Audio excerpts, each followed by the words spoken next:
Yo, if my little man come in, yo, is that gonna be bad for ratings?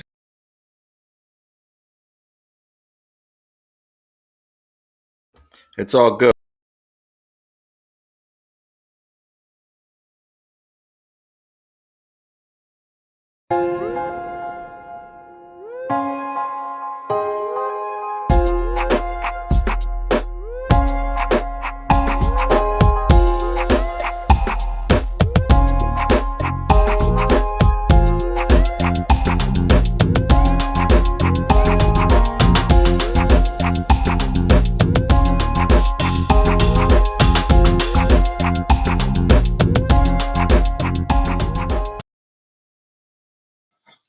And we are back. Thanks for tuning in to the Still Knick Fans podcast. This is episode number 24. I am your man, Ron. That is my brother, John, over there. And we've got a special guest joining us today. His name is Cornelius Thomas, a.k.a. The Prophet. And yes, it is what it sounds like. My man knows his stuff. So we brought him on this time to get some overall NBA insight. He's not necessarily a Knick fan. He's an NBA fan. So he'll give us a real good scoop on all of the free agents, the draft prospects, and we'll see what this offseason is shaking up for, with the Knicks. So thanks for joining us, bro. Welcome. Yes, good to sir. see you. Dope. Yeah, Prophet, thank you for coming and joining us today. Appreciate you. Appreciate being there, guys. It's a pleasure to have me today, and I'm excited to talk about the Knicks with y'all today. So it's a really interesting situation they have because the Knicks are in a unique spot. They're moving upwards, and it's about finding the right pieces and the right fit right now for everything. And this is like a real positive that they're on. So I'm very excited to kind of have a conversation with you and all these fans that are looking about some of the things that I think might work for them, some of the opportunities that exist and some of the, challenges that they might face as well. So, yeah. Wow. So you're saying that we have potential. There's some potential.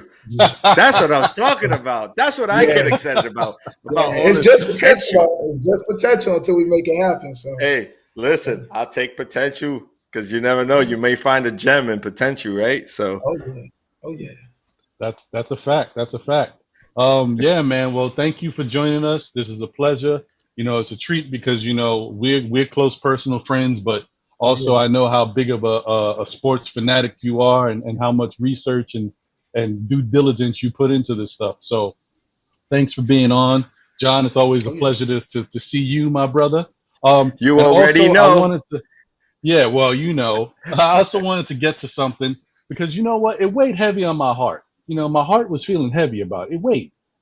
I just wanted to say, big shout out to the man behind the scenes, Jose. I took a look back at last week's podcast and I realized I didn't give my man his shout out. He deserves his shout out. So, Jose, thank you for always being there and doing your thing, brother. So, that's a fact. That is a fact. So, Factamundo. Without further ado, I figure we get it cracking and kind of start talking about some things with regards to the Knicks. First off, before we get into everything, I just want to say it's a damn travesty. That's right, I said it, a travesty. That they didn't put my man Julius Randle on the freaking Olympic team. What is wrong with these dues? Hate's everywhere. Talk about it. The hate is real. Man. The hate is real. You can't shun the Black Messiah. What's going on? You know what? I don't think he's. You know what? Not everybody has bought in yet. They don't understand, man. This dude. Yeah, come on, man. They're gonna learn today. They're gonna learn today. Yes. This is it's not right. It's not right. And as a Knicks fan, I'm not gonna stand for it. We will not have it. No. But anyway, we got to start putting out petitions. You know what I'm saying? Like they do it, on the regular. We're gonna have to put out our Instagram petition. It's like, yo, how many Knicks fans are sour right now that we haven't gotten our guy into the Olympic team? You know what I mean? We got to call it out. That's what it is. Nah, man. You know what? And it's messed up because I want to root for Team USA, but now that this happened, I ain't rooting. They ain't winning. That's it. My vote goes somewhere else. You foul. But anyway, I wanted to get into this off season, but I mean, I don't know. Did you want to comment on the current state of the playoffs? I mean, are you still watching? Are you still entertained? Let's hand that off to Prophet because I'm entertained. I mean, You know. I was looking, recently and watching kind of the coverages that, Milwaukee's been using against Phoenix. You're seeing some adjustments, you're seeing some matchups, just a little bit. But I think Mhm. right now the biggest issue is in that mid range area. They're getting tied up, and that's causing them a little bit of problems in consistently scoring at that level. And I think that's a big issue right now that they're going to have to figure out. And obviously, with all the pressure on the line right now, it's going to be a tough thing for them to do to pull off. But I think Phoenix has the personnel. Problem, I think, a little bit of a problem is Chris Paul wants to go right all day, and until he kind of deviates a little bit and can push the get that defense to shift a little bit, to not get that coverage over there, they're gonna have some struggles. They're gonna have some struggles, and so I just really hope that they can figure it out. I want Phoenix to win it. Not gonna lie, I really do. I think Booker's a tremendous player. I think they've done a great job building a team, and I think the Knicks can follow suit in doing that, and building a team, having a star so far, and having a young star. So I think this playoffs is. I think this series has been a little bit dry at the beginning, but I think right now it's kind of heating up real good. So I'm hoping, this next game is one for the ages. So really excited for it. And we'll see. We'll definitely see. Yeah, it's Yeah, definitely yeah. going 7. It's definitely going 7. I Yeah. don't No, see yeah, this this going to 6. this is a 7 series right here, man. It sure is. Even Yeah. even if the commissioner gotta, call a little somebody and be like, take a little Listen, do what easy. he got to do, man. They You gotta need go that 7. money. You need the They money need that money. exactly. That's for sure. That is a So fact. That's a fact. But listen, yeah. I personally was thinking that Phoenix may win, but I'm rooting for Milwaukee, which is interesting. I'm rooting for the East Uh, team. I really am, and it's not for Wow. Giannis. It really isn't for Giannis. It's really for Brook Lopez because I think he's been Yeah. overlooked as a central piece. Drew's In my a lot guy. of Drew Holiday. yeah, Drew's dope. You know what I mean? But I just wanted to see an elder statesman. You know what I mean? Get his just due because he doesn't get the credit that he deserves as a center who's been in the league for so Hmm. long and it's been Right. a number one guy, for most of his career. And now towards the back end, he's similar to Chris Paul in that sense, right? Where he's now taking a back seat. He's no longer the main, threat that he was when he was younger. But now he still does all the little things. He'll hit a three, he'll block a shot, he'll defend really well. He's a good passer. He's a very underrated passer, in my opinion. Yeah, and I think he got out of his, I think he was kind of pigeonholed as a scorer inside the paint, and his game just grew and grew and grew. Now he's even playing in space a lot better. So I think it's really it's a good thing to see Brooks, advancement and everything like that. To see that, he's diversified his game. He's met the challenge of becoming a new style NBA player. I think he's done a great job Absolutely. with that. So we gotta give him credit, like you said, for sure. Yeah. Hmm. No, I Yeah. agree. I mean, I'm on the fence here because I've been You went thinking, for Phoenix. like I'm a like a dark horse Phoenix fan. So I just something about the team. I want them to win, but I'm not mad if Milwaukee wins. Like I don't have a problem with either of these two teams. I hate Thanasis Antetokounmpo or whatever his name is, but yeah. But other than that, if Giannis wins, you know what? Good for him, man. He's been an MVP. He deserves a shot at it, and if he brings it home, Classic fine. guy. And if Chris Paul Classic wins, guy. I'm happy with that too. I'm like, I don't know. This is fine. I'm good either way. Either way, it's not the Knicks, right? So Yeah. I mean, that sucks, but it is what it is. Yeah. All right. Well, enough about them. They're all whack. yeah. Look, I think the key to the championship before we move over, I think is going to be how they play Cam in the mix, how they mix in Cam for Phoenix, because I think Right. Cam Johnson may be that that extra piece that they need to get him over the hump. I think he plays well in spurts, but if they could get him in with a nice rotation, it's hard for Milwaukee to defend against that many shooters. They could always play him at the 4. You know what I mean? Yeah, no, that makes sense. I like that kid Cam. I think actually I think Cam is a free agent too. Just keep that in mind. Similar to that's a good okay. What is he, second year? Second year already? I thought he was only 2 years in, or 1 year in. 2 years. Yeah. And obviously campaign too. Oh yeah. One thing I want to give a shout out to one of my colleagues, a softball colleague of mine, right? Because when last week's episode we were discussing, my boy Orlando put me onto this. He was like, "Yo," when we were talking about who won the East, who hasn't won from the West versus the East, he was like, "Yo, you guys did everything well, but you forgot about the Raptors." And I was like, "Oh yeah, they won." Wow, I forgot about Kawhi and the Raptors. Oh, that's so what it is? Here's the thing. It's not like I necessarily forgot about Toronto. I just feel like, even though I know I'm wrong, Toronto don't seem like an East Coast squad. It seems like a West Coast team to me. But yeah, that's right. That's a good one. Yeah, he's right. So shout outs to Orlando if you're watching. Yo, thank you for that one. You got good stuff, man. Good stuff. Good catch right there. Yeah, that's definitely true. We we missed that one. Damn, Toronto and Kawhi. Hit it and quit it. I'm telling you.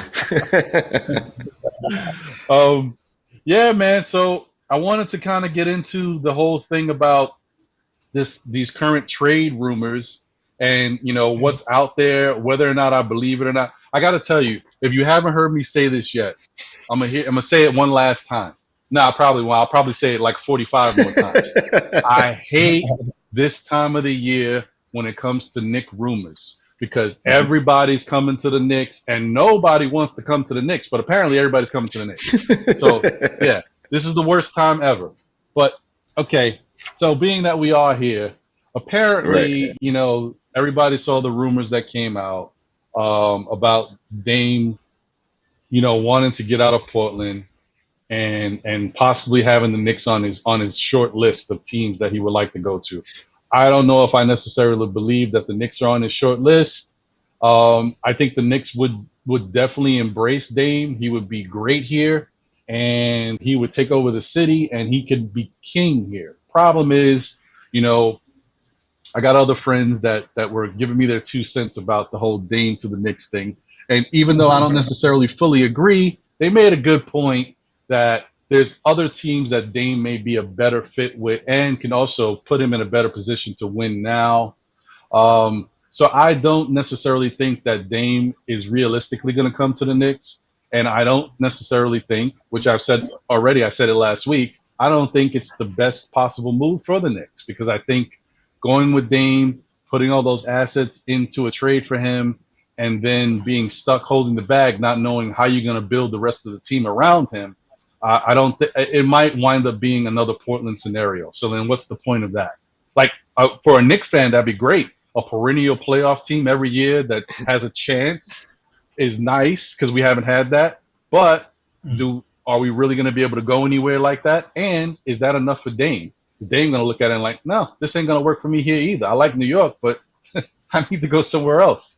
So I don't know. What's your guys' take on it? What you think about it, John? First and foremost, I don't necessarily understand how he's the guy everyone's talking about when he's under contract, right? Like, that's one of the key factors in all of this. He's under contract, and I haven't heard any reports that Portland wants to move on from him. You really can't force a trade like that. You know what I mean? So right. If in fact, and then he just came out recently and said the only folks that are going to know what his decisions are going to be primarily ownership and himself, and of course the agents. Other than that, I'm not believing anything the media has to say about it. You know what I mean? So if it does come to fruition, so let it be. At that point, I just hope if there is an opportunity for him to make a move here to New York, that we don't lose that many assets. That's my biggest thing, is like, we lose out on so many players. We end up reversing back. And I said at the last podcast, it's just a whole Melo thing again. It's like we're going to we're going to run the risk of starting over all over again and not having any Really pieces. true. So, Yeah. Prophet, what do you think? I think Dame could work, but I think it's a tough fit. I definitely agree with both of you. I think you get, kind of two ball dominant people. You got Damian, Lillard, and you got Julius Randle. And that doesn't make for necessarily the best team chemistry, fluidity, offense. But a lot of teams operate like that with two stars. My concern, and Ron will tell you all the time, is about age. I'm always thinking about how long can you be a winner. And so the key is, for me, in any trade proposal, how can we acquire an asset that has some longevity to it, that has some growth to it? Because I think one thing that's underestimated is the chemistry. When you put a team together, chemistry is very important. And I think when they grow together, really the best form. When they go through the wins together, when they go through their struggles together, it creates Right. more commitment to the process. That's a little bit of challenge a lot of teams have, like in Philly. You got guys coming in to the process. And so when you come in, and no pun intended when I say the process, but when they come in, you're not necessarily as invested as collectively as a team. It's kind of about what you're going to get out of it. So, I think in any of the trade proposals, and I got two trade proposals for y'all, and both of them involve young players, and that's one thing that I think is very important, because I think this process is going to be incremental for the Knicks. I don't think it's going to be a 2-year fix type of thing. I think it's going to take multiple years. The first trade off I had was with Sacramento, and it's an interesting one, and it involves a point guard that you guys wanted pretty bad from Ron, Mr. Halliburton. And so it's a Halliburton and Bagley for Obi, Knox, and give I'll give them the 2 first rounders this year. And here's the reason why. I want to explain this to you. Well, the Knicks, one of the struggles that I saw of the Knicks this year was their ability to get out in transition during the playoffs and really score in a new style way. A lot of what they do is become half court oriented, and they have to be able to play both ways. And Halliburton is great all around. He can play both ways. I think he's a notch better than Quickly from the standpoint of creation for everyone else, and not just having a scoring mentality, but he has length, he fence, he steals. I mean, he does everything, and he puts up numbers too. And he's definitely a guy that impacts wins. And I think at the end of the day, that's what the Knicks are missing at the point guard spot. They need somebody that's going to have some longevity, that's going to help them impact wins. I think when the asset up, you're giving up a 23-year-old Obi Toppin, and that for me is a big issue. Obi is a little bit up there, and see that he didn't perform as well as I felt he should have this past year. I got some concerns about that. Could be system that effect, could be the Knicks system, what they do, but we don't know if that's changing. So there could be another year that process. So that's something to think about. But I know no matter what system you put Halliburton in, he's going to be able to operate because he can play so many different styles. Now, Bagley is the other piece to me that I think is really intriguing, because when Bagley plays, he's tremendous. And I think in New York, that motivation, the city, the way that you Knicks fans can kind of get behind the guy, I think that will help him, because I think that's what's missing for him in Sacramento. Small market, got to get away with being a little sloppy there. And I think if he comes to this city, right, I think you'll be able to kind of have a foundation. Now, remind you, you haven't lost Randall. You haven't lost Barrett when you do this trade. And that's the big issue, I think, what we have with Dame. So now if you have a lineup, right, where you can have Halliburton, and mind you, Quickly's coming off, okay? Looking at that roster, you still have Mitchell still there too. So you got a few things you can do here. You can go big if you want Mitchell, Randall still. If you want to go smaller, you can go Bagley because he can run the floor and do it for you. And Bagley's his per minutes numbers are amazing. But you got Halliburton, you got RJ at the 3. I mean, you can kind of slide. I got a free agent that I'm looking for at the 3 that I'm going to tell you about. And then you got Randall, and you got that triumvirate of Bagley and Mitchell Robinson. So I like that trade. Now, I understand the 19 and 21. You don't want to give up first rounders. But I'll do this. What you're going to get at 19 and 21, probably not going to be better than Halliburton because you know what you're getting. One, you've seen Halliburton ball out. Bagley, you know you're getting something. So you're getting something that you know. And key thing here, Bagley's 22, Halliburton's 21. So we got longevity here. This is 10 years worth. Lock up your own guys. You don't know what you need to do. And for Sacramento, they have De'Aaron Fox. So the pressure is not there necessarily in the right deal to hold on to Halliburton as aggressively. So, I think it's a really good deal. I honestly think when you're thinking about building a franchise, you got to have that connection long term. You got a few good years of Randall. Halliburton will really help take that pressure off of Randall in the half court and in the transition game too. And I mean, Halliburton is a tremendous point guard to really prove himself, has the right psyche, has the right mentality for New York. And so that was one trade that I had. What do you guys think about that one first? Well, I'm gonna let John really get into this because Halliburton was his dude. And I gotta tell you, this trade scenario is a really good one. Honestly, I wasn't thinking about it too much. It does make sense because they do have De'Aaron Fox, and while Halliburton could be a guard of the future, he doesn't necessarily have to be because De'Aaron's still there. And Bagley is a true top 10, top 5 prospect. He just hasn't been able to stay healthy. When he is healthy, though, he does ball. And maybe getting out of that Sacramento setting would really help his game go to the next level because there is something about Sacramento. Sacramento is not Sacramento of old. It's kind of like I don't want to say it's ghost town, but it has a real quiet persona about it. And you just don't you're playing basketball in the NBA, but it's sleepy over there. Guys get lazy there. Get lazy there. So I like this move. Yeah, you have to be that C-Web white chocolate type of flavor to make anything go crazy out there in Sacramento. You got to have that kind of, atmosphere when you're playing. And I don't think these young Kings have it yet. You know what I mean? I think they're building though. They're a really strong team. They're a team of the future if they keep building the right way. Right. But yeah, you said it, Prophet. Halliburton was my guy. For me, it was Halliburton or Toppin. There wasn't anyone else that I had in mind. I was a Toppin guy. Yeah, so I mean, I was between the two of them. For me, I would have rather have gone with Halliburton.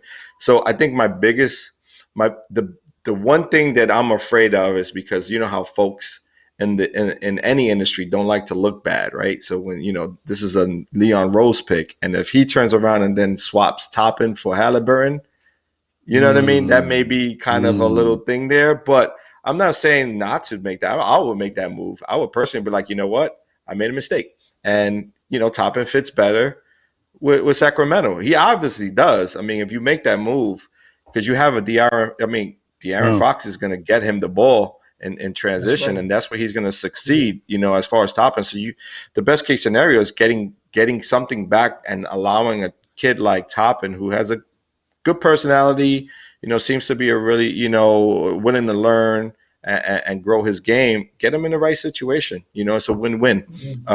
So I personally like that trade. And I agree with you that you don't necessarily know what you're going to get with these two picks. You know that you're going to get some talent and they're young, but you know that you have kind of it's kind of a really well meshed together, because Bagley he could play the 3 and the 4. You know what I mean? Like you stated, and you know what I mean. He's very versatile, has the ability. I think for me, the one knock, and I don't know, I haven't looked at his percentage. What does he shoot from the 3-point line? Because I want to get a guy who can stretch it. Really, around 30, I think he's around 35%, and I think a lot of that depends on the type of threes he's getting. If he can get those corner threes at a consistent rate, and that's the thing, Halliburton is really good about getting to all of his spots and getting guys the ball where they need to get it to score well. I was wrong. I didn't. Ron to tell you, I was a Toppin guy. I wish I was a Halliburton guy because I looked like a fool. But I didn't get enough for Halliburton. I'm not gonna lie. So I blame it on myself. Halliburton is. I think he's a starter in this league. I think he's a Oh, 10-year starter in the league. Yeah. absolutely. If he stays healthy, anything, he could potentially become a perennial all-star. I think he's that type of player, Yeah. because he has the IQ, no pun intended, he has the IQ to play in so many ways with different sort of players, right? He's not like oh, I need to be a threat from the 3-point line. Like, he knows how to get into the paint and really like facilitate from within the paint and get into Right. that square that square area. He's generally in there, and he plays well off the ball too, which is awesome, which is primarily how they played him with the Kings. They played him off the ball, and he played really well. So he shows a lot of versatility as well, but he's fast and he's lengthy. And that's what I like in my point guard. He's a guy who can get down up and down the floor, who understands the game, who can read the court. He has great instincts. He has a good motor. So He has an excellent motor, man. Excellent motor. He yeah, just loves to play. He a coach's dream, as far as I'm concerned. yeah. I love that Another trade, by the way. Yeah. I want to just say one thing before we move on. I like that trade a lot. And you know what would make me like that trade even more? But I don't know if they would be able to pull it off, because you need chips. But you know what? Not getting, but It brings it brings me into another trade. So this is good because you kind of helped me segue into another trade that I want to talk about, and then we can get back into what your other option is. Yeah, go. I would really love if they could bring Halliburton in and Bagley, and then somehow they had the chips to also swing Sexton. Now I love Colin Sexton. You bring in Colin Sexton and Halliburton and Bagley. Woo! Let's go, baby. I like that. You may have to get rid of quickly if you do that.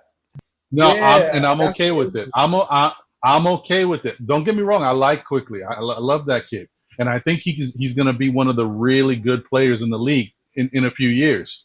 But Sexton is there now, and if Sexton gets with the right system, maybe the right coach who can kind of cultivate that hunger inside of him, a la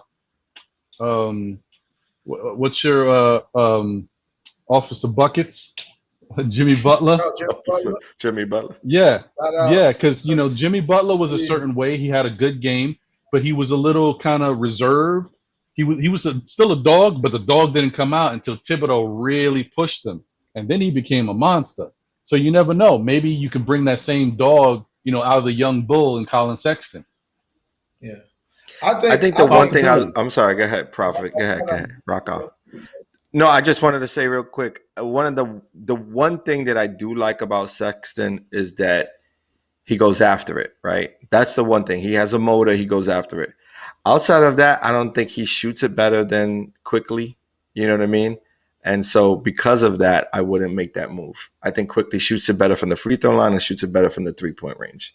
And you need that spacing for Randall to succeed. That's true. But Sexton is a 24-point per game scorer. Just want to put that out there. And he can shoot it too. Sexton can shoot it, and it's really surprising that he's got to be that good a shooter.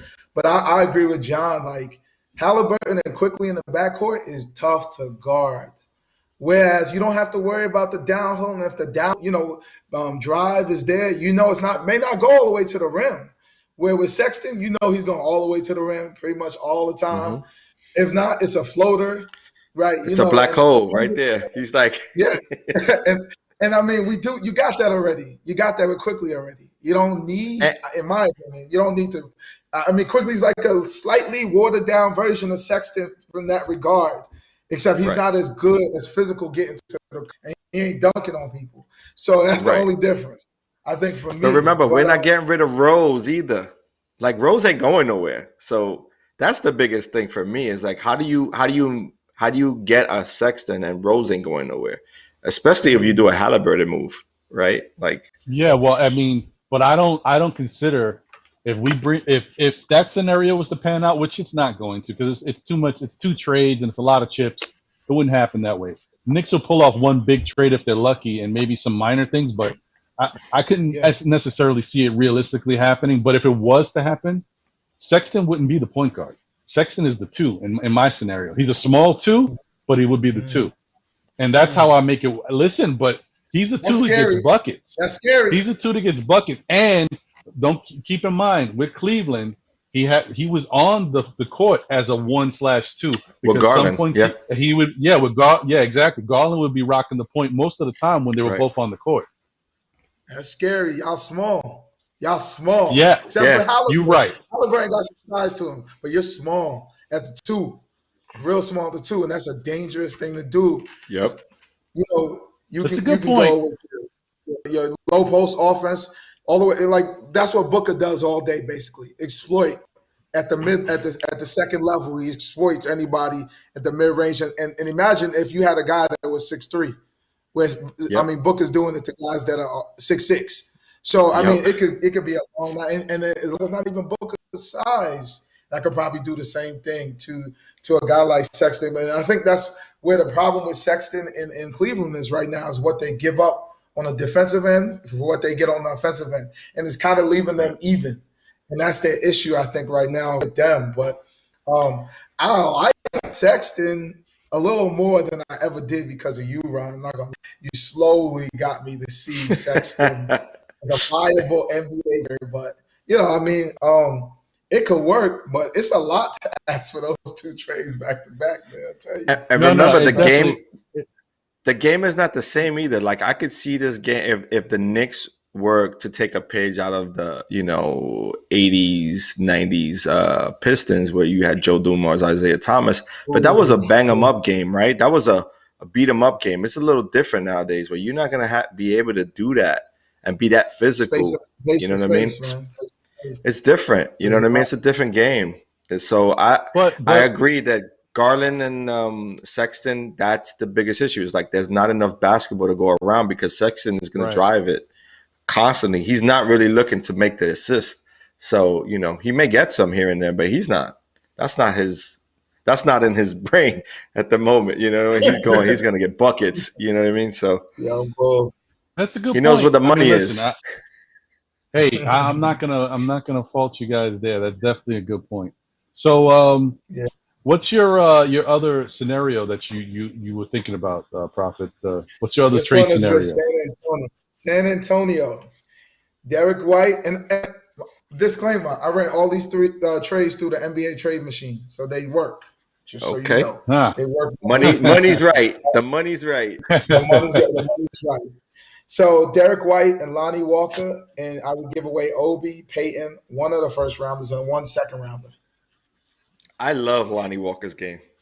I love that kid's game. He would explode in New York playing next to RJ because they can go small forward, shooting guard, flip it like that, and it allows them to run and really run at the wings and elevate where Walker's getting to the rim in transition. Barrett's lining up to catch for the 3 in transition. One of the biggest issues the Knicks have is that in transition is not necessarily a lot of guys to catch and shoot that 3 and knock it down in the secondary. Big thing, my issue, like long term with them is, and this is why I'd rather them go a little bit smaller with the draft picks. If they're gonna get these draft picks, I want guys that rim run. Mitchell doesn't do what I want him to do personally. But I'm not telling you necessarily because I know how Knicks fans feel about Mitchell. So you said, what about Mitch? But, I think it's really important to have one guy that can catch and shoot and one guy that can go all the way to the cup really aggressively, because then that defense has to say, hey, are we going to cover 4 corners or are we going to wall up? Are we going to say, let's cover that the paint? And so if you got both of them, you can't really guard it. And I think that's what really helps teams like Phoenix is that they got guys. Bridges will go all the way to the cup. Booker will line up on the outside. Booker will go all the way to the cup. Cam, Bridges can line up on the outside. So they're really versatile in transition, and so every rim run by the bigs too, because when you put him in, stretchy 4, so to some degree. And so then what happens is a lot of times with that fast break, you're supposed to have that big cut into the lane. Well, in the new game, that's not necessarily the case. We try to, stretch it, right? So because the defense are balanced, so it really helps to have, guys that can keep defenses from walling up at the rim, and then keep them on their toes. And I think both of those guys do that. You only give up assets, which is really good. I give up the 19. I got guys that I love, and I give up the 32. If I preferably give up the 58, but I give up the 32 if need be. You know what I'm saying? Just um, Derek White with quickly is exactly like just right. Just right. Mhm. I think in terms of the share and in terms of the growth element, in terms of staying young still and growing together, plays defense. I mean, and those guys fit Tibbs' mentality, and I think that's a big part of this equation is that you don't want to acquire guys that are going to cause you to lose what you gained from the defensive side. So I think that's really important to kind of keep in mind. So I like that trade, and I don't know what you guys think. Yeah, no, Yeah, I go Ron. like it. I like that. I like that a lot, man. Because I'm a fan of Lonnie Walker. I still think that he hasn't really tapped into his potential. Maybe he's held back by the system in San Antonio. I So was just maybe about to coming say to New that. yeah, maybe coming to New York and being a part of our system and also being under the spotlights of the big city would really kind of unleash him. Because people, when say what you want, people always complaining like, oh, nobody wants to come to New York to the Knicks. But once you get to the Knicks, there's something you feel good about. It makes you want to play hard. So I like that part of it. And then is it Derek White? Derek White. Yes, Derek White. Derek Yeah, White. it's Hmm. Derek White. Sometimes I'm thinking Yep. Devin. Anyway, Derek White, I like. That kid can Hmm. ball. I like his game. So I'm not mad at that at all. And I like the athleticism, the versatility, the defense, and his length. He's a. Hmm. I see what you did here. Well, I like what you he's did here, six. Prophet. I think they're both Money, about that's like all I was thinking about. 6'3", 6'4". I think both of them are about 6'3", 6'4". They're like shooting. They're like in between guards, right? Both of those guys. Lonnie's 6'6". Lonnie's 6'6". Is he? Lonnie's Is he? six I six. thought I he think was like. White's 6'4". Yeah, they Yeah. they seem like they're around that. So yeah, no, I like it because they both can stretch the court. You know what I mean, which is key. And they come from a Hmm. system from what Greg Popovich's system was defense first, offense second. So that's not going to be a big, Won't be an jump issue at for all. for them to like learn. It won't be an issue. But I like their motor. Like for me, those picks, they get it. They go after it. Like those are the two players on the Spurs team that I'm always looking at. I'm like, yo, if the Knicks had a team, a player like this, I didn't even know there would be a potential for a trade on those teams because those are the type of players that I don't think are moved. Like I don't think a team like the Spurs would want to move from. You know what I mean? But Yeah. if for the right price, you never know. But and when I look at those players, I see those players to being Spurs, especially those are like Popovich guys. Those are guys who are sort of kind of handpicked by their guys. Like they have a tight system. They don't really pick outside the box. Right. And I think they're Right. getting Peyton back, so that's good for them in terms of an experienced guard. So Hmm. Peyton slots in where White was. White's just a better fit for Right, the Knicks, and then Obi can slot in where Lonnie was. And there's a lot to Obi and Keldon next to right, each other is kind of interesting from a really explosive athletic standpoint. I think you can right, do a lot of things because Keldon is playing the four over there sometimes, right, and right. Oh, you okay. know, Well, I mean that makes sense. That makes sense. Hmm. Listen, I like these two trade scenarios. They're pretty good, and I think that the good thing about them is they're unique. They make Hmm. sense, and they keep the Knicks young. It also gives them pieces that they can use that fits their system, and there's something that a lot of people aren't talking about. So it's something that out of the box that maybe the Knicks might want to take a look at. Maybe they should consider it. So good job yeah. by you, Prophet. Good job, man. I Um, told you I got um, stuff for I y'all. I wanted to kind of push into some of the draft choices that the Knicks may have available to them because there's a lot out there, and hopefully we have enough time to get to everything. I just want to make sure that we can cover some of it because there's a lot of good prospects out there.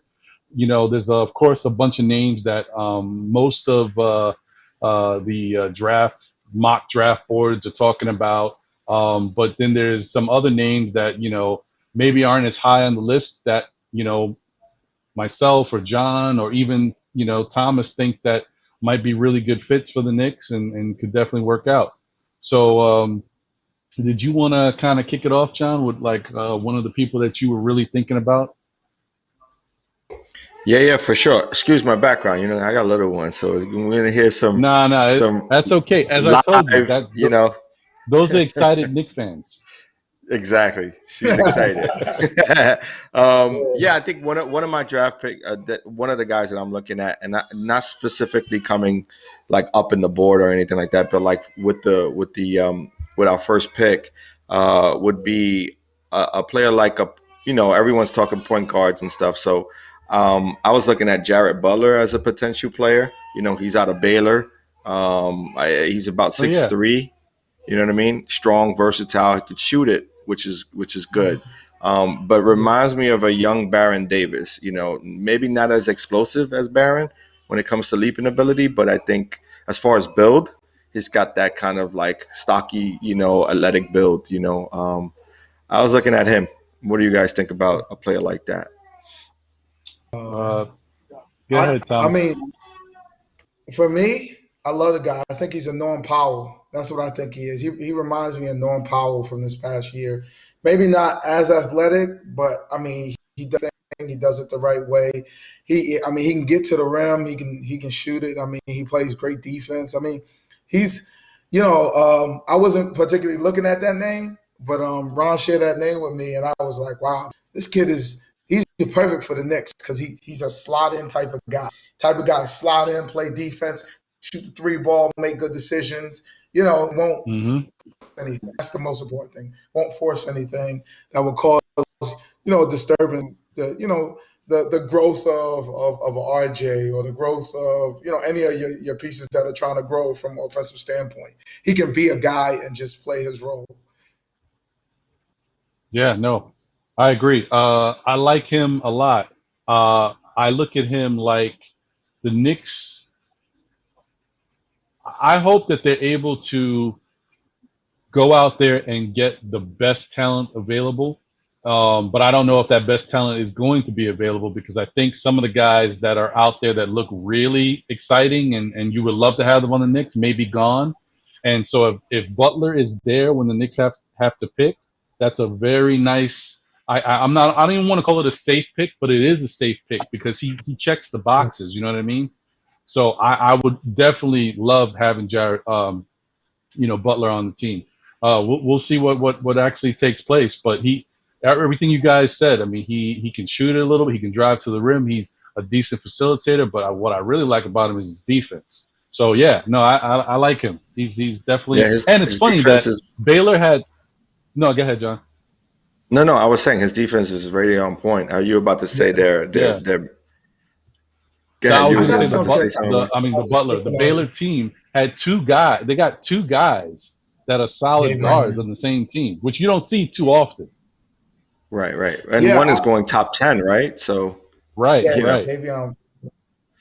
I was thinking Mitchell, about. Yeah. I just wanted to kind of get your opinion on this because you guys are more well versed in Knick land than I am. But Ron, you said something that stood out to me, and one of my young guys that I know real well, Greg Francis, he's a Psycho fan, and he loves everything about the Knicks, great on the analytics side of stuff. And he put me on that I kind of saw one time, and I let it go. And I watched some more tape, and I was like, oh, okay, this guy's different. Keon Johnson is a guy for me that's worth trading up for. Now, what I'm going to tell you to trade up to get there might be, you guys can slide in something else that might fit better. I don't know. Right. It's up to you. But for me, I was thinking 8th pick. I think Keon's going to he'll last to the 8th pick. I'm hoping. If it was me, I would hope Keon would last to the 8th pick. What are you hearing in the mock drafts, Ron? Is that what you're hearing? That he might make it to 8? No, it's a possibility because the only thing is like he was slated to be around there anywhere from 7 to 9, but the problem is there's so many other guys that are starting to move up, so it's kind of like pushing him. Right. You know what I mean? So Now, if I could, I would trade. I want to trade up for him, and I would say I would take. And and again, y'all are Knicks fans. I know this is gonna sound crazy because I know you know what I'm gonna say, Ron, because you know how I feel about a certain guy on your team. Um, I would trade RJ. Now, I would trade him for the 8 and RJ Hampton. I get an RJ back in the trade, so I'm good off top, right? And and I wait, and I only would do this trade um, if I know I'm gonna get Keon. So this is a trade. If at the 7, Keon is there, let's do it. Okay. The reason why I do this is Keon is an amazing athlete. He has the foundational skill. He has great shooting form. He has elevation. He has a lot of the physical gifts that RJ does not necessarily have. And he also is extremely explosive. RJ is explosive in certain spaces, in certain moments. Um, where Keon is, I mean, he's a monster on the defensive end. He's a monster, and I mean a true monster on the defensive end, where he doesn't take any plays off on the defensive end. Not saying RJ does. He elevates to the roof, and he's a tone setter from that regard. But he has really, really strong shooting form. He moves really well. And I'm gonna get RJ Hampton, who I think is a guy that was really, really undervalued in that he is kind of like what Lou Will is in terms of a guy that can score, but he's taller, which means he can rebound. As you saw this past year, he rebounded extremely well for a guard, and he can Mm-hmm. score it with the pass and so forth. So to get assets that push the pace for the Knicks, and they can still play in the half court. But Keon, I think his ceiling is higher than RJ's, and I know but what I see in RJ is that his movements are a little bit stiffer in the half court. His ability to find space in the half court is a lot tighter. And so for Mm-hmm. me, that scares me, where I think Keon is such a tremendous athlete that he can get around, through, or over anybody in the half court. And I think he showed that this past year. And as what wins in this league is a combination of the two, of the skill and the athleticism. I think RJ has the skill, but I think the athleticism is a notch. Now, if you don't want to trade RJ, I think you may be able to pull off maybe a trade where maybe a Mitchell, but they have bigs over there on Orlando. That pick is Orlando's pick. So you got to see what fits for Orlando to make that work. It could be an IQ trade, something like that too. I mean, there's a lot of different things where you would say, hey, maybe we draft that point guard or something like that. But I think for a guy like Keon, when I put my eyes on him the second time, when I saw him and I just saw it, I was like, he's impossible. Like he's a real, and I think a lot of people in NBA circles like feel that way about him, but they're not making a lot of noise about it because they don't want anyone else to jump on him the way they want to jump on him. I got a feeling Right. he gets drafted higher than he's projected because Well, he's a special athlete that has polish and potential polish. So the more he plays, the more reps he gets, he's gonna be tough to guard. The only thing I think he's 6'5", 6'6". That's the only thing that worries me a little bit. But I mean, you've seen the D Wades, you've seen Donovan Mitchells, you've seen those guys that fit that special athletes that have skill, and when they put it together, it's unstoppable because they attack you from both ways. And I mean, watching some of those blocks, and Big B is the motor. And you say, L1, I got that block. Get that out of here. That's something that New York. you like That's a the New York. passion. You like the That's passion. a New York thing. So that fits in New York. So just something outside the box. So I'm not trying to piss off Knicks fans. Just know y'all don't have to do that. If it don't make sense, yeah, that's cool. But I'm just saying it's worth it to move up to get a guy like a Keon right now. That's the guy that stands out to me like through the roof right now. I was looking at the Josh Giddey guy from Australia. He's kind of interesting too. But Keon is wow. All right. Well, I mean, look, I'm not opposed to moving up to get Keon because Keon could be a supreme talent. The top 10 is a funky top 10 because any of those It guys is. might hit. So, I'm not mad at it. I ain't training RJ, but I'm not mad at it. So Again, I let's told let you you I'm know not right coming from now. Knicks fans, I ain't so trading I'm open RJ, to but I'm not everything. mad at it. I'm open to everything. So again, if you don't trade him, I understand why you don't trade him. I do. I get it. I get it. So Yeah, but Keon. I've been looking at. But I'm just not. I don't spend a lot of time on guys in the top 10 because we got to be yeah, realistically.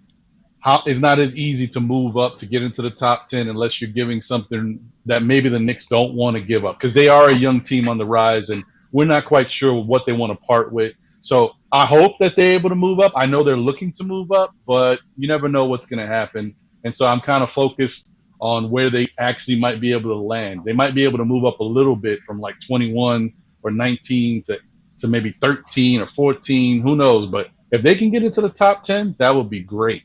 And Orlando is one of those picks that you look at. I think Golden State has a couple picks in this draft they have the in 5 and the certain 8. spots. Yeah. So I mean, it's definitely interesting.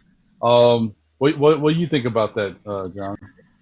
I don't know enough about Keon, like you said. I'm not really paying Watch attention that to the tape. top 10 really. I'm like trying to not go there. Now if I find out there's a trade, moving or lurking, then I'll start paying attention to it because I don't want to get my hopes up and then, feel like we're in the game, you know what I mean, in that top 10 because, Right. that's one of those, I'm not trying to touch right now. The Knicks are too volatile to be going that route for me. You know No, what I I mean? hear you. And God forbid they, Well, they, they, they screw up and and they go to Lithuania with the 8th pick, and I just like lose my mind.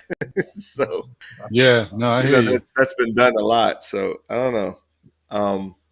But I mean, look, that sounds good. I haven't looked at the young man. Who does he play for? Is it Texas Tennessee. He was Tennessee with or Jaden. They were like Tennessee? this two-headed monster.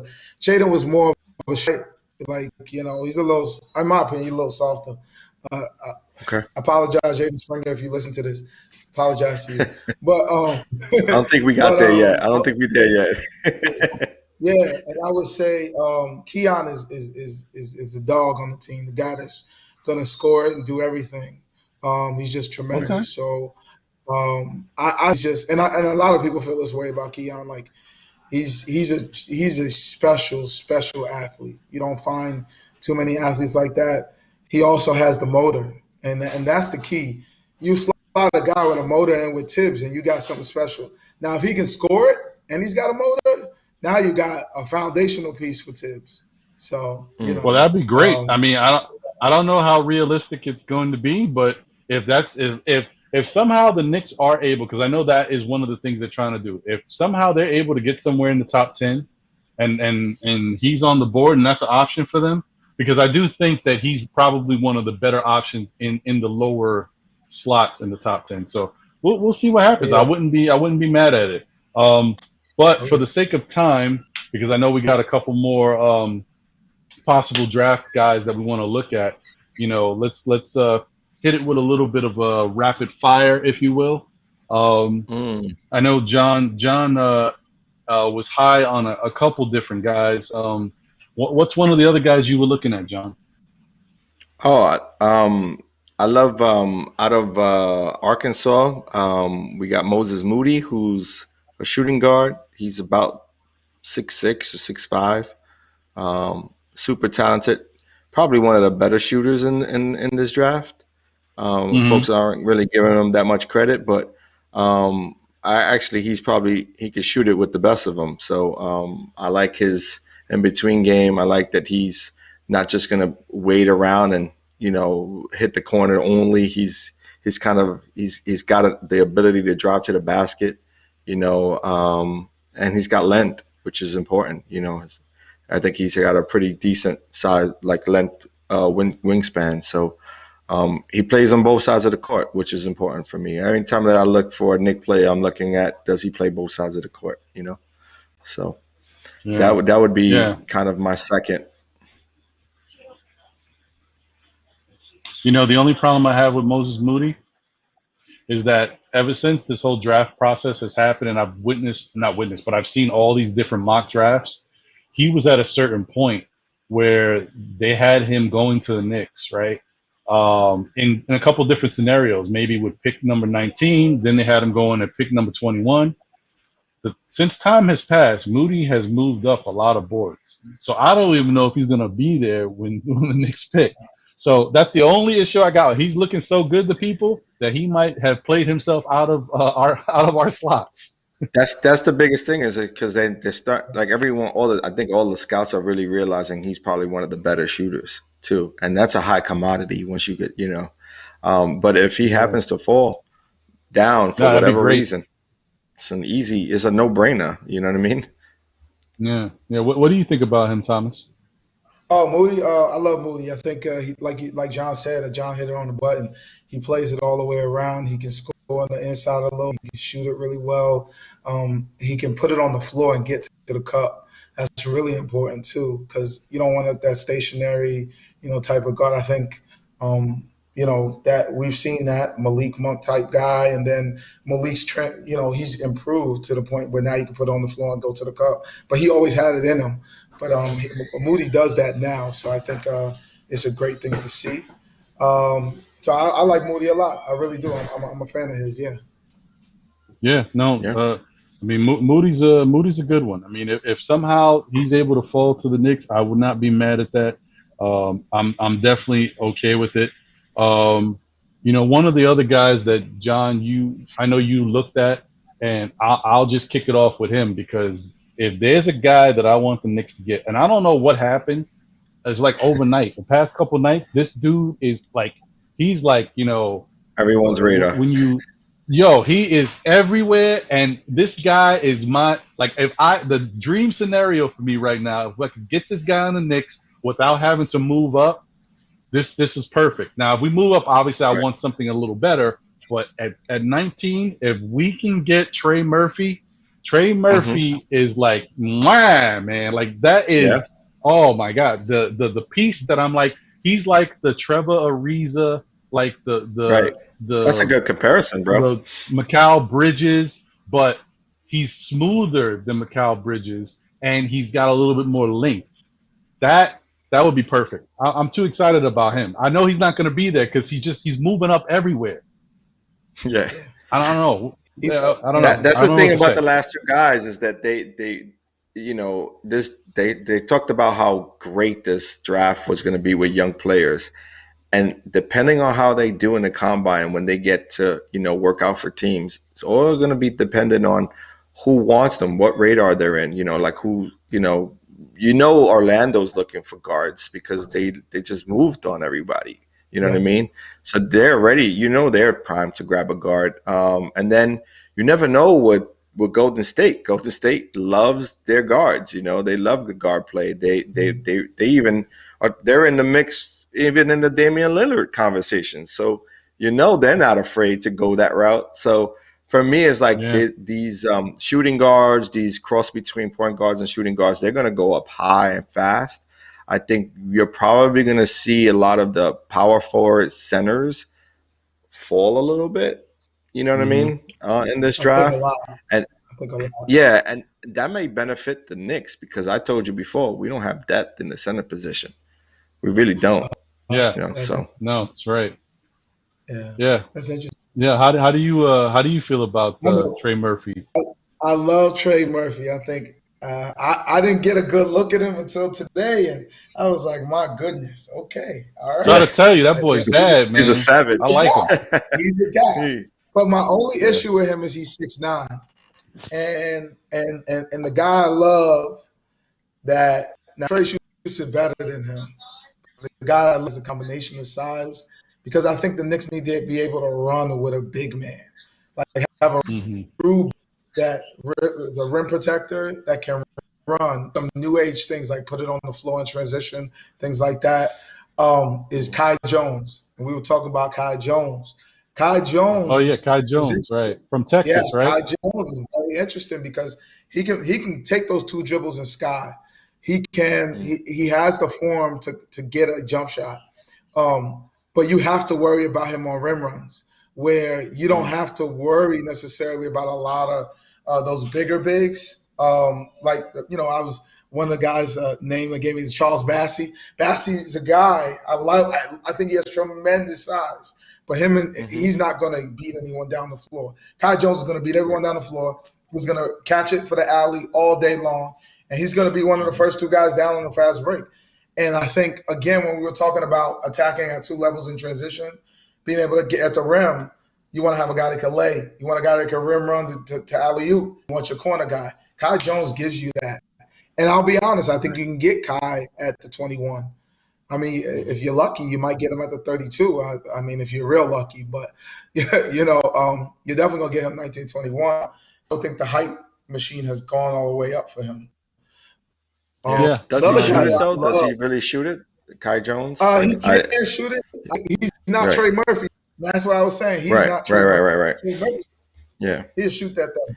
So it's a little different in that regard. But another guy that I love, that I'm not going to talk too much, but Trenton Watford from out of LSU. Go look at him. 6'11", 240. Big guy. Can put it on the floor, can shoot the three ball. You'll get him late in the draft. So that's a guy that will give you depth and will match what you're looking for profile-wise from the forward that you guys need right now, I think. Trenton Watford. All right, I'm gonna look at that's him a sleeper. This. That's definitely a sleeper. Yeah. LSU. He plays with Cam Thomas. And I know you heard about Cam Thomas. I forgot that. There was this I forget this overseas player that I was looking at. I got to get his name, but I'll probably have it for our next time around. The draft will be done by then, so I guess we won't know. I forget. Are you talking about the guy who is similar to the overseas guy, Porzingis? No, I'm speaking of someone else. You talking about Rabu or it may be. He's like he could pass and he could shoot it, and he could, he was a really one of the stronger passers in the and he's like 6'10", 6'11", and they have him playing at the center position. I don't know if it was Zerbia or something like that. I can't recall. But anyway, was that guy? I know Petrov played in Serbia. So so he was a big guy, good player. So but anyway, like I to piggyback, I know you spoke on Charles Bassey. To piggyback on Charles Bassey, for me, Charles Bassey would be like one of those maybe our second round. What we have, a 32 pick. What we have, our second round. 32 and 58. Yeah. So I'm thinking like a 32. If we get down to 32 and he's still on the board, because I really do think that some of the centers are going to fall out of the first round. And if we can get him at 32, that's a great find, because he's a kind of a bruiser guy, right? Like, he's a bigger center. He's 6'11". He's got some weight to him, and he's not going to get pushed around. I think the problem that we found with the Knicks this past season is that we were light. I mean, even our centers were light. You know what I mean? When you look at Nerlens Noel, I mean, he's 6'11". He could rim run, but he doesn't do much of anything else, and he can't. It's hard to defend multiple guys. Well, yeah, we all know he can't catch the ball. I was hoping that we went over to the major leagues, got him some stickum or some kind of, like, what is that they're using for the some sort of Spartan attack. Make sure he can hold the ball, like something. I was like, what's going on? But like, I like a Charles because he also can stretch it. You know what I mean? Yeah. I think with Charles is that he can put it on the floor. He can stretch it. He's got a decent handle for a big. Length. Yeah, he's got great length. You know what I mean? It's like Boogie. It's like, he reminds me of Boogie Cousins, but a little bit more versatile than Boogie, because he can really, really stretch it, So that's why I'm saying I'm looking at Charles maybe after the first round, swings by. Well, I had a few names I wanted to share with you guys, and just give me your input. I was thinking of 19 and 21 to see what you guys think. Isaiah Ty, he played in the G League. Ayo Dosunmu, who is Illinois, basically that guy. I think he fits well with Tibbs. I think Chris Duarte from Oregon. He's Chris basically Duarte Dylan is Brooks another guy. part Yeah, two. He's Dylan Brooks part two.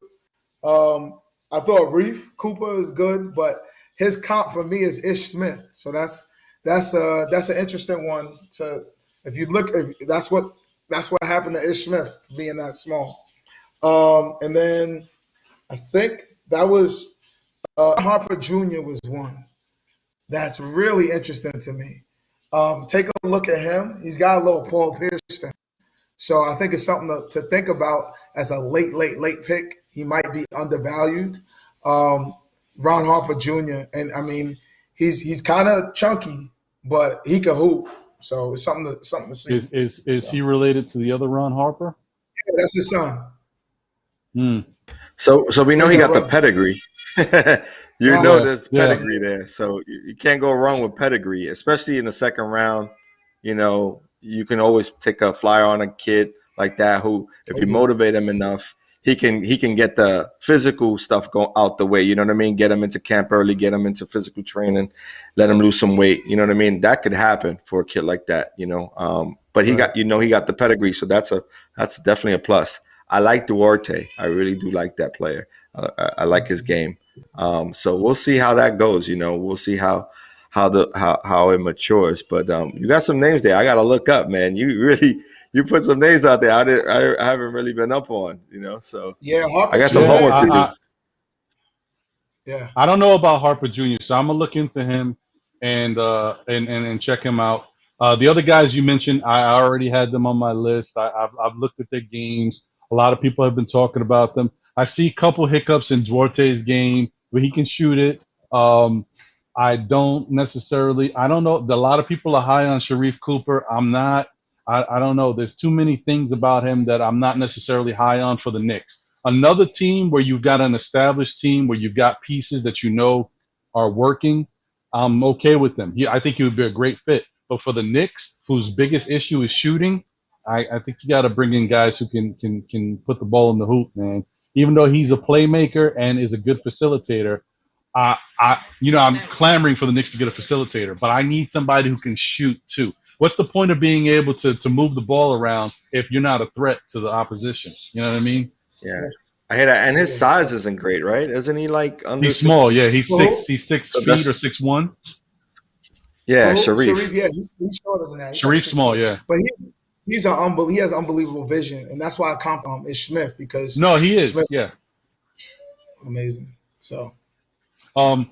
We've got one last guy to touch on for right now because I don't want to keep this going too much longer. Even though this is kind of a little bit extended because we're not going to be having a podcast next week.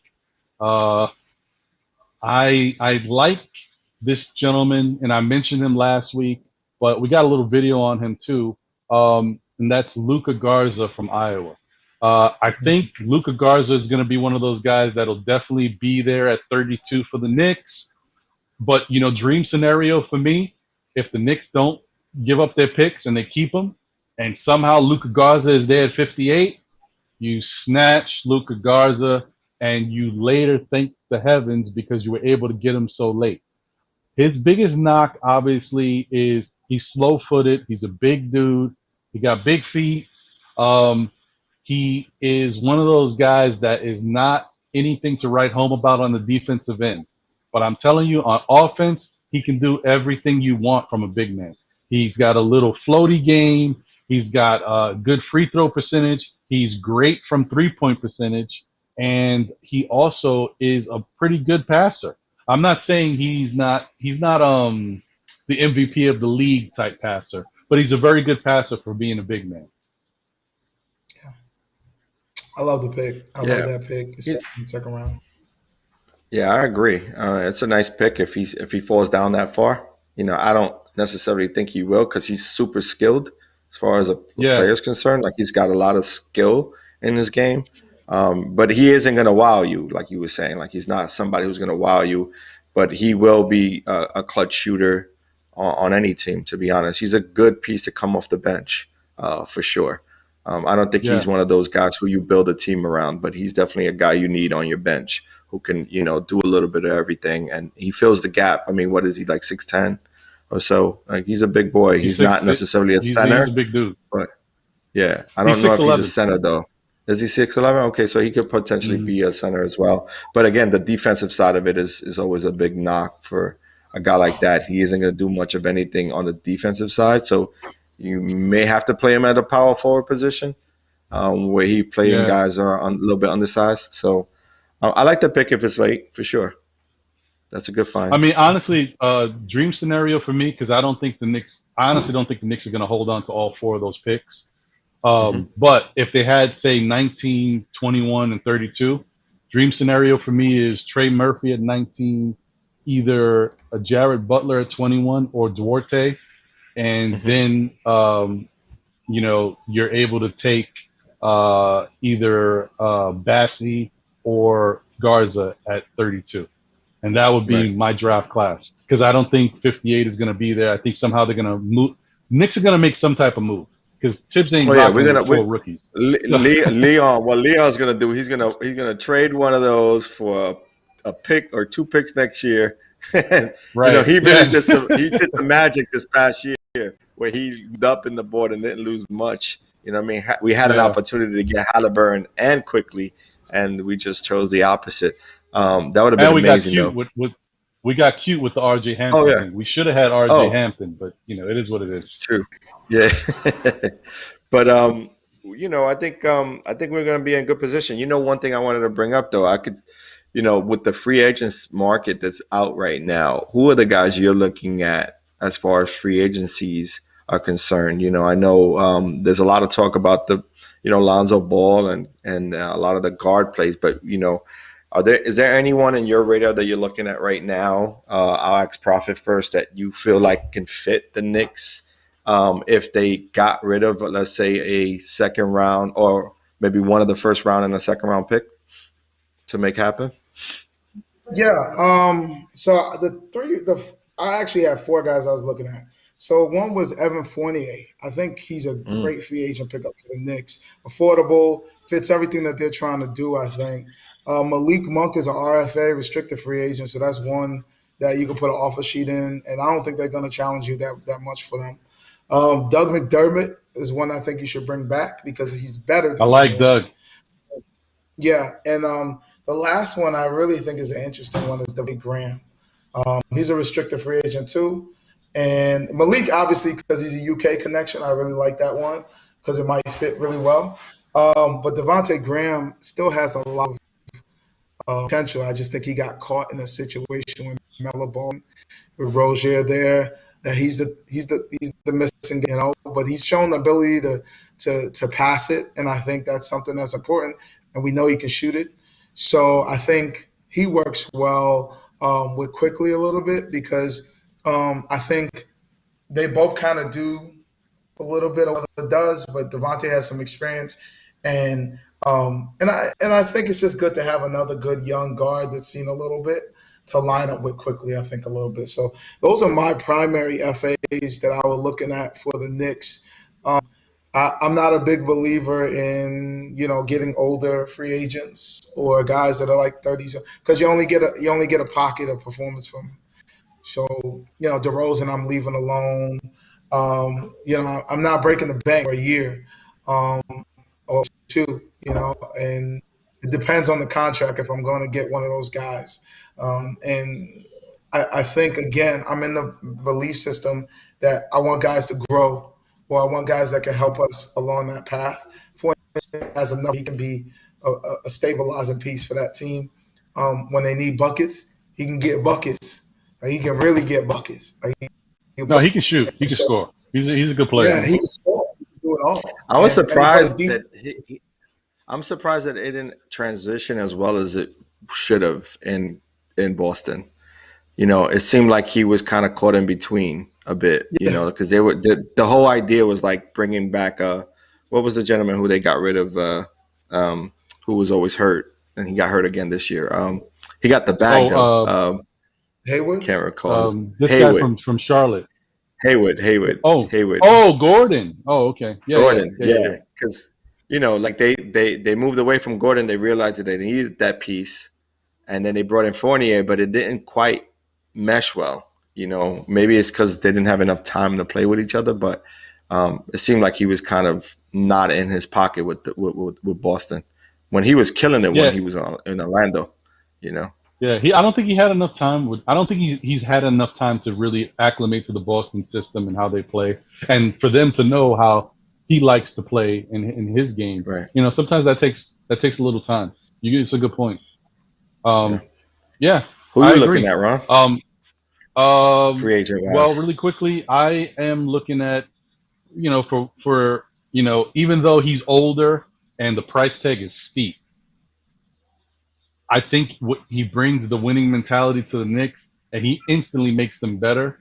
But it's just that price tag is steep. It's Kyle Lowry. I think Kyle Lowry, you put him on the Knicks as the starting point guard. You bring back Derrick Rose, have him as the backup. I could go to war with that. I still want somebody youthful. I want a young guy that can learn under those two guys, because that would be great. If you could get like a Kyle Lowry and then have Derrick Rose as the backup and maybe draft a Jared Butler, I'm very happy with that. And I think the Knicks will be in really good shape.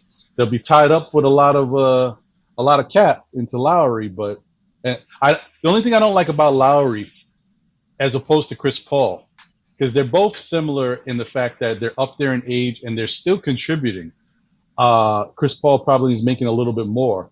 I just feel like Lowry's price tag is, I think you're going to start to get diminishing returns at some point, and I'm really worried about that for the Knicks. And getting a guy like that, if you was to get Chris Paul or Lowry, they're not coming here for a 1-year deal.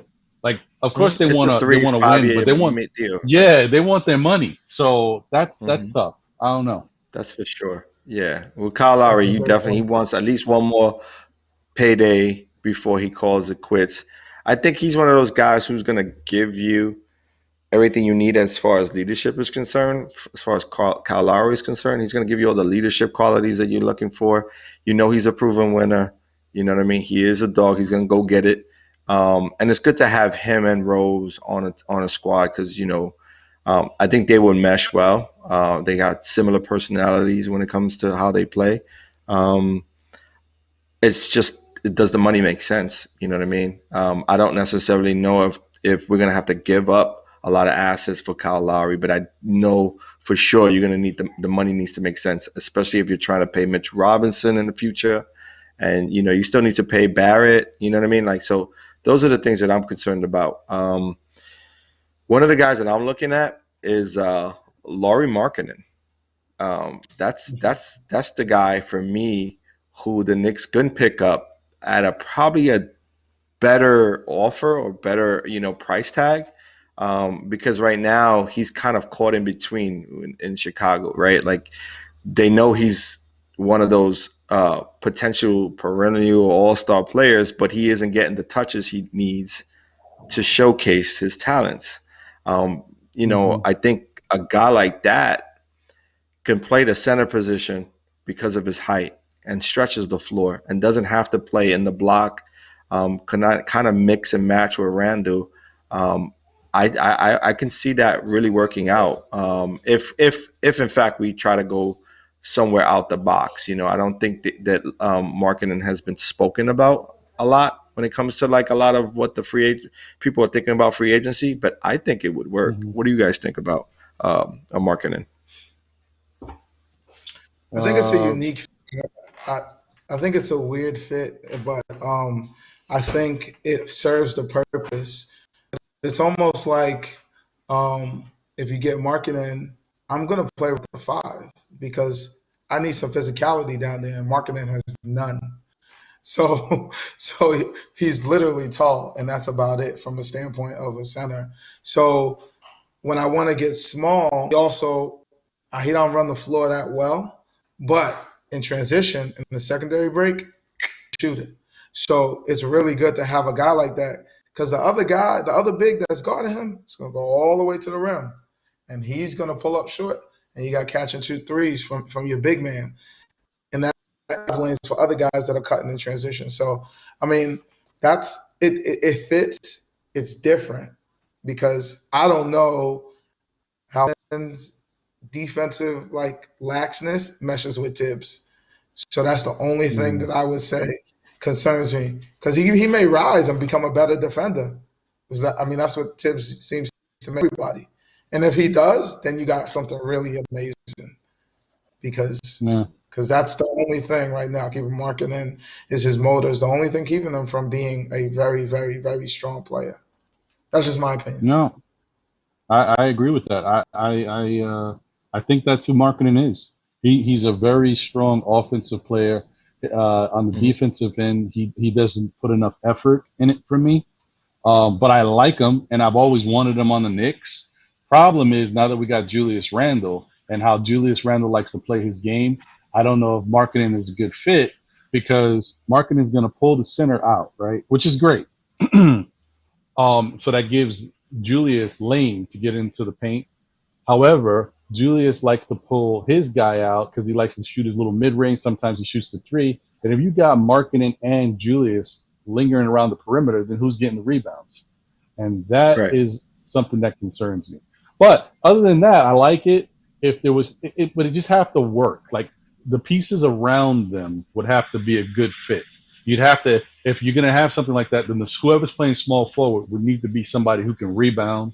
Obviously, your backup guys, your backup bigs got to be strong at rebounding so that the Knicks can compensate for sometimes being in those weird movements where guys are on the perimeter. Although, when you were just talking about Markkanen, I realized the perfect trade scenario for him has nothing to do with the Knicks. It's Toppin. If I was looking at no, it wasn't. It was not even the Knicks. You're not thinking Toppin? I was thinking Toppin. I'm not thinking the Knicks at all. I'm thinking if I was really looking at a 1-for-1, not that I'm looking at that, but Markkanen for Porzingis. Porzingis gets out of Dallas because he's disgruntled. Markkanen goes over there and gives them something similar.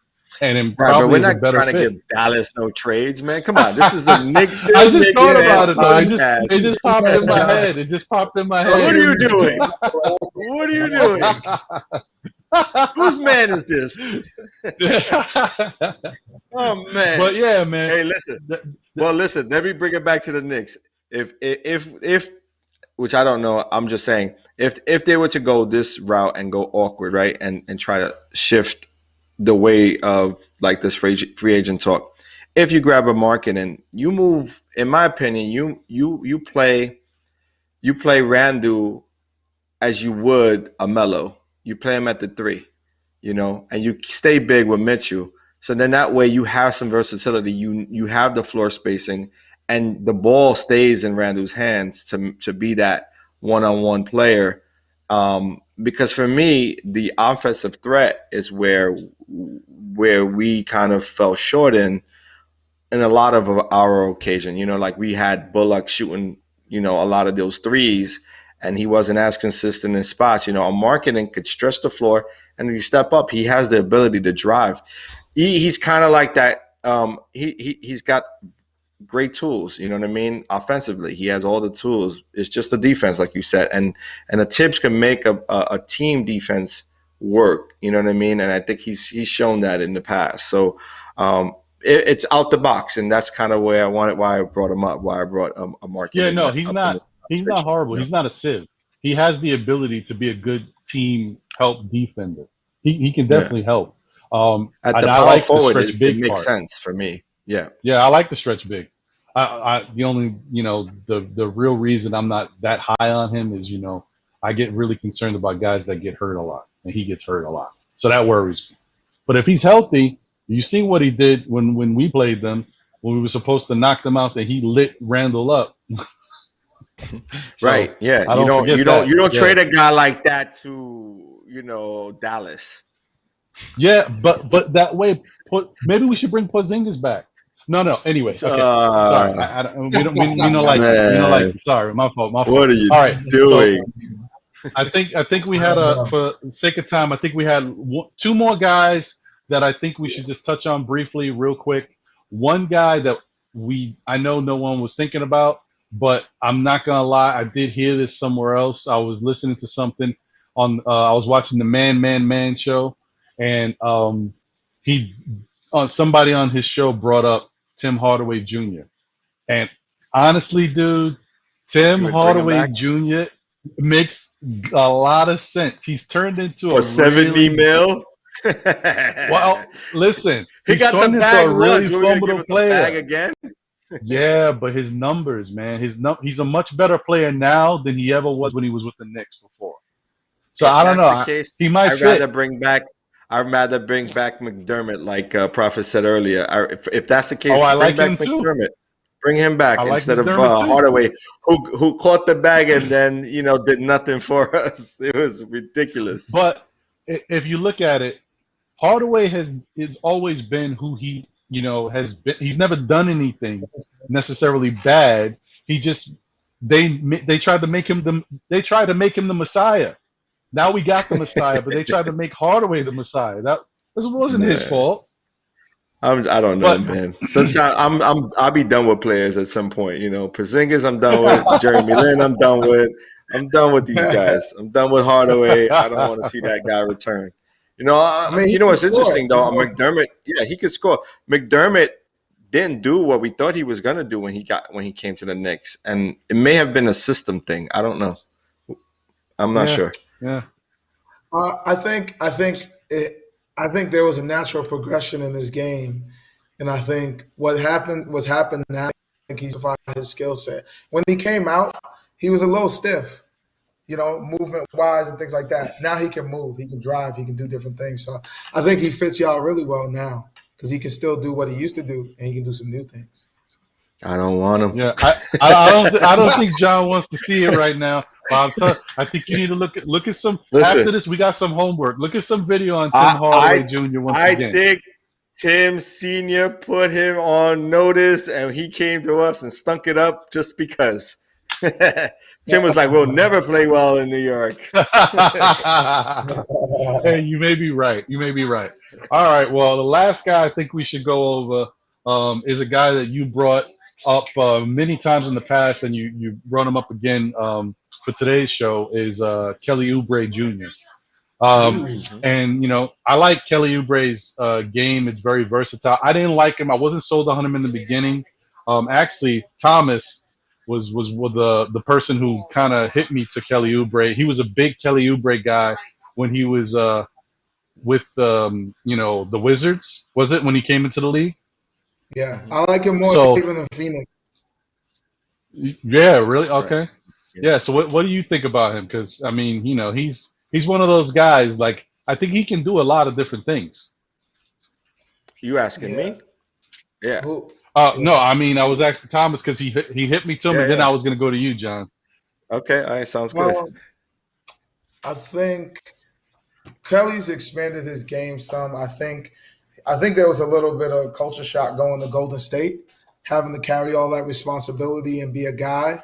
Whereas if Clay was there, it wouldn't have been feeling it. I think he would have fit in. It would have all came to him a lot better. But I think the skills are still there. He's great downhill.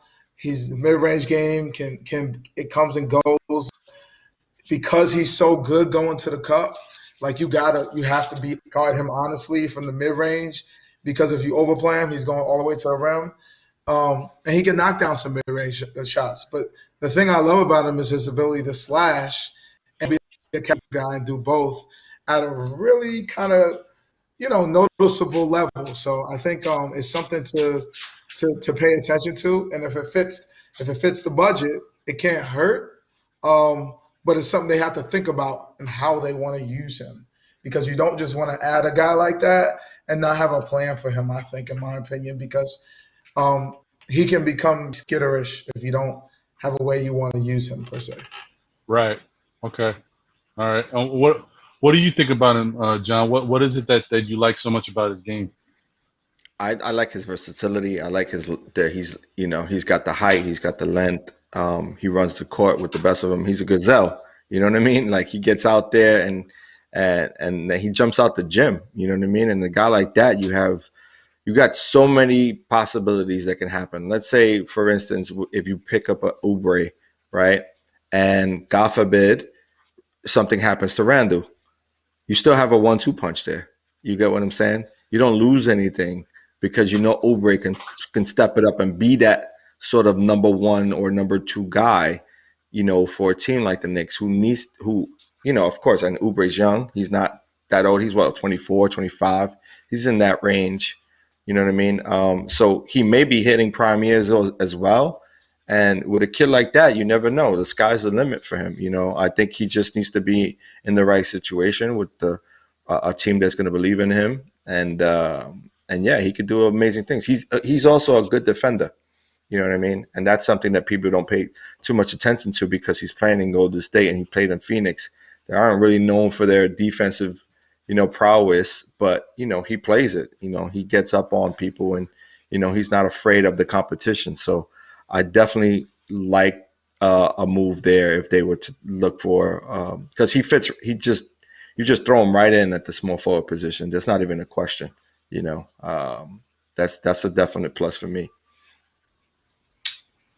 That works. I mean, listen, and that may be one of the routes that the Knicks realistically take, because they're going to make their moves to try to get the best possible pieces they can get to put together a better team going into next season.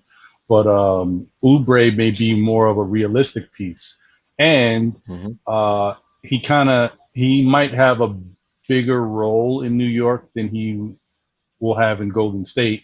Because you definitely under Curry out there. You got Draymond who does his own facilitating and stuff, and then you got Clay coming back, and you don't know what moves they're gonna make. So I think it might be a nice fit for him. So that works. I like it. Mm-hmm. Yeah, definitely. I agree. Hey man, listen. This one was a long one. We had a lot of stuff to get through and cover. It's good conversation, man. Yeah, no, it's definitely good conversation. This is almost like a double because of the fact that, like we said, we're not going to have a podcast next week, but we'll be back the following week. So we wanted to give as much content as we possibly could.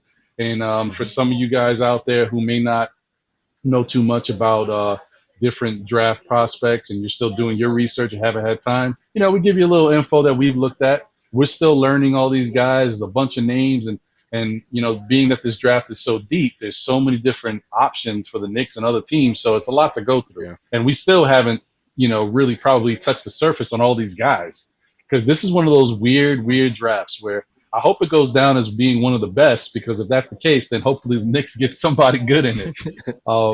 Right. But we'll see what happens, man. But this has definitely been a really good conversation. As always with my brother John. Yes, I definitely like the fact that we were able to get Cornelius Thomas, a.k.a. the Prophet, on with us, giving us his NBA analysis and breakdown of all these different guys. He was like, yo, we got a lot of homework to do now. Man, he hit us with names and stuff. He had his stuff together. As the kids like to say, sheesh. So it's fun, man. I love to talk hoops, so it's good. It's good stuff. Man. Thank you for being on, awesome. Man. It's definitely been a treat. And this time, I'm not going to forget. I want to thank our man Jose on the ones and twos, holding us down. 1 and 2. we gave him some stuff to put up, man. We gave him some stuff, so there was a lot going on here. So I want to thank you guys for tuning in. As usual, you can always find us on Instagram at Still Knick Fans, or on Twitter at Still Knick Fans. You can email us as well at Still Knick Fans. There's no S on the Nick right. If you're gonna hit us with a little Gmail. And we'll definitely love to hear from you guys on different ideas. If anybody wants to come on the show, we're welcoming, to open this up globally for everybody. We'd love to have you on and see what you think about the Knicks. Thomas, being that we have you here, is there any way, if anybody wants to reach out to you, where can they find you on Twitter or on Instagram? I think on Instagram at feetsports.com. DM me. I'm always talking hoop. I do too, so you'll see a lot of Spaceball stuff. I'm a part of a group called the Buck O'Neill's Professional Scouts and Coaches Association. So we take a look at baseball and we really promote Buck O'Neill's legacy, and we go out there and we help kids and every year. So you'll see that there too. So baseball, basketball, I love them all. I've been blessed to spend time in both worlds. I don't know if Ron told you, but I had a chance to work on a draft with the Knicks. So in 2003, I think it is 2003 or 4, it was the Ariza draft. So I can't remember what it was, but anyway. But yeah, so I got a little Knicks in me, just a little bit. My dad's a Knicks fan, but anytime I'm always willing to talk to anybody, input, take perspectives. I'm just thankful you guys have me on, so I appreciate y'all. We We're appreciate thankful to you, have man, you, for brother. coming on. Thank you. Absolutely. And like Ron said, we're looking for you Knicks fans to come on, reach out to us if you want to come on and just give us your thought and your take on where we're going in the new season. I guess the next time we meet, Ron, it's going to be after our draft, right? The draft would have already been taking place, and so we may see a whole new look or new version of what we may see in 2022. So yeah, I'm looking forward to that, man. We're gonna have a lot to talk about after draft day for sure. Yeah, Guaranteed. yeah. No, it's gonna be fun, and I hope to have some really good stuff to talk about all these great moves the Knicks made, all these great picks. So we'll see what happens. What? Yo, I'm gonna go nuts. I will be hitting you while you're on vacation, Ron. I'm like, sorry to the missus. I'm taking up all your time because I'm gonna be like Halliburton. I'm gonna send you memes after memes after memes. Might cost you. It's gonna be a wrap. Might cost you. It might cost us, as long as it don't cost us RJ. I'm okay. Yeah. Well, listen. You know how I feel about RJ. Hey. Yeah. All right. It's definitely time to end because I'm not here for no RJ blasphemy. It's got to stop now. All right. All right. This has been great, guys. Always a pleasure. Thanks for tuning in out there. We'll see you on the next one. I'm gonna, definitely, be probably going crazy because when I'm on my little vacation, I'm gonna be at this whole Nothing But Knicks thing with Simeon Russell. It's gonna be a draft night. It's gonna be Legion of Knicks, all types of players out there. All them content creators on YouTube. It's gonna be great. I can't wait. Yeah. Anyway, nice. All right, y'all. Take it easy. Thanks for tuning in. We'll see you on the next one. Peace. Thank y'all guys for having me. Appreciate y'all.